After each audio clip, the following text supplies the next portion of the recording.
மாண்புமிகு மன்னராட்சி முதல்வர் அவர்களே, உங்க ஆட்சியை பத்தி கேள்வி கேட்டா மட்டும் ஏன் சார் உங்களுக்கு இவ்வளவு கோபம் வருது? நீங்க ஒழுங்கா ஆட்சி நடத்திருந்தீங்கன்னா பெண்கள் பாதுகாப்பு ஒழுங்கா இருந்திருக்கும், சட்டம் ஒழுங்கு சரியா இருந்திருக்கும். பச்சை பிள்ளைங்க, படிக்கிற பிள்ளைங்க, சின்ன பொண்ணுங்க, வீட்டில் இருக்கிற பொண்ணுங்க, வேலைக்கு போற பொண்ணுங்கன்னு இவங்க எல்லாருக்கும் நடக்கிற கொடுமைகளை சொல்ல முடியல சார். இதுல வேற உங்களை அப்பான்னு வேற கூப்பிடுறாங்கன்னு சொல்றீங்க.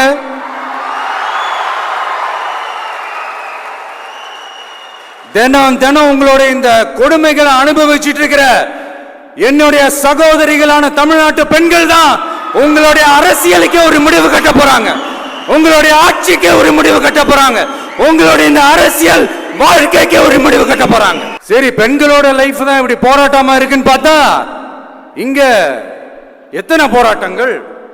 பரந்தூர் போராட்டம், அரசு ஊழியர்கள் ஆசிரியர்கள் போராட்டம், போதைப் பொருள் எதிர்ப்பு போராட்டம், வரி உயர்வு போராட்டம், மீனவர்கள் போராட்டம், போக்குவரத்து ஊழியர்கள் போராட்டம், சாதிவாரி கணக்கெடுப்பு போராட்டம், சாம்சங் தொழிலாளர்கள், டங்ஸ்டன், விவசாயிகள் போராட்டம், மின்கட்டண உயர்வு எதிர்ப்பு போராட்டம், இஸ்லாமிய அமைப்புகள், செவிலியர்கள், மருத்துவர்கள், இந்த மாதிரி போராட்டங்கள்.